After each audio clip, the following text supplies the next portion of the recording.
the actions of soldiers burning down buildings and shops, according to the report that we have here, even though they have come out to debunk that there is nothing like that, no property was lost, no lives aside the soldiers. I don't know. What do you think about this story? What do you think about the actions of the soldiers? Yes, I think it's unfortunate that Nigerian society is attached to lawlessness. What we have observed so far, the East, the past 3, 4, 5 years or more, lawlessness. And this lawlessness is not what can help each of them who are perpetrators of this crime. But right here, what we are seeing is that soldiers who were asked, they didn't just go there. Because of the lawlessness, because of the restiveness, because of the insurgency in the southeast, that people should sit at home every Monday. People were killed in their houses. People were molested.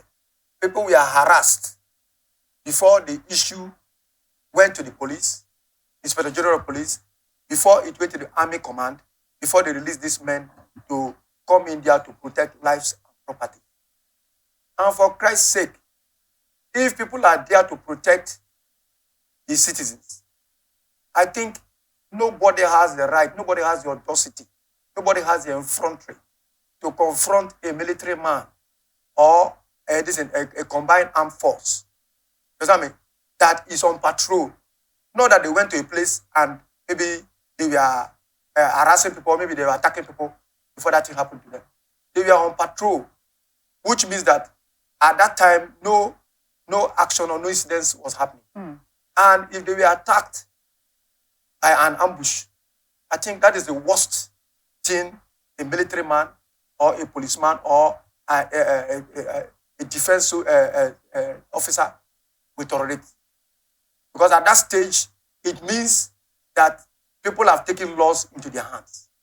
That's just the simple truth of it. People have taken laws into their hands.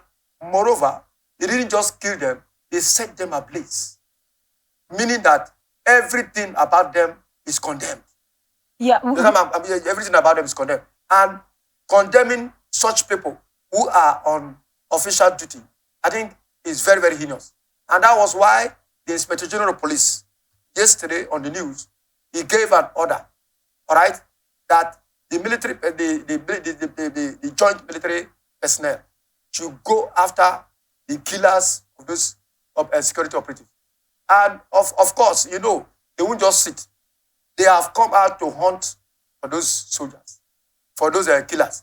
And in going from place to place, of course, an angry man, the soldiers are already angry over the incident. And people should always be there to give them information. Because if they come to your village and you're able to give them, these people, they came here, but they just left. This is their direction. This is where they are going. This is where they will sort them. I don't think they will do such things. I don't know whether you understand what I'm saying. Yeah, because they're acting on information. Yeah, we totally condemn the action of the people on the soldiers. Yes. But again, the instruction was given to them that they should go after the people involved in the killing of the soldiers. Yes. And according to the reports that we have here, that the innocent ones are being suffering for what they know nothing about. So will you say that the soldiers are doing the right thing by venting their angers on the people? Of course, like you rightly said that an angry man does not, would not take things into consideration. Yes. But again, this is not what the army stands for. They stand for peace. Yes. And based on the people, based on who they are, do you think that they have done the right thing by venting their angers on the innocent one? Because according to what we have, a lot of them are suffering for what they know nothing about. I still emphasize on that. Yes, I think going to transfer their anger, right, on the innocent is not allowed, because this is purely an humanitarian issue. It has become a humanitarian issue in the sense that whomever that has committed the offense is whom the law holds. The law does not hold an innocent man. That's what the military should know. But unfortunately, what we are trying to analyze here is that they should know that they are dealing with the military. The military does not know the ambit of the law. I hope you understand what I'm saying. The military does not know the ambit of the law. What they rely on from the onset of their training is decrease. That's what they rely on. And therefore, if the civilian gets or have the military in their environment, they should know that their lawlessness, has exceeded the pronouncements of the law, and they have exercised their powers beyond the rule of law. I hope you understand me. That is why the military has come in. And as the military has come in, they should know that anything that will violate the orders and the decrees of the law of the military, it will not go well with them. They should know it from now, because that is what the military is trying to exercise. All right, that in this case the law does not hold water anymore. I hope you understand me. So they should know it, because ignorance of the law is not an excuse. It is ignorance of the fact that it's an excuse. So they should not say, we are not concerned, we are not involved. No.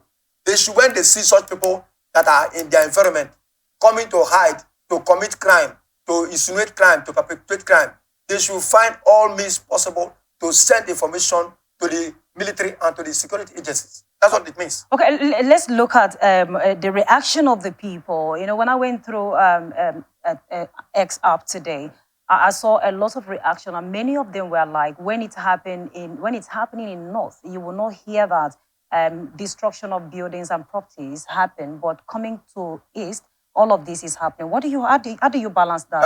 I think that is not a good. It's not a good analysis they are giving to us. Okay. We all know, if we have been on the news all the time, right? You will hear from the military, especially from defense headquarters. They have neutralized, which means that they don't even give a bit of excuse on the perpetrators of the crime. They gun them down on the spot. I hope they gun them down. And if most of them are being gunned down by even airstrikes, then what are you talking about? Okay, most of them are being gunned down by airstrikes. I'd like to know, what has the government done so far to be able to cope this menace that is happening at the moment in the community? Yes, I think what I should suggest that should go on right now is that the governor is there. The governor is the chief security officer of the state. All right? We are pleading with him, in as much as these citizens are crying out for help, that as a governor, all right, he should call the soldiers to order. He should speak with the Inspector General of Police. He should speak with the Army Defense Headquarters, telling them and assuring them that these people that have committed this offense will be fished out.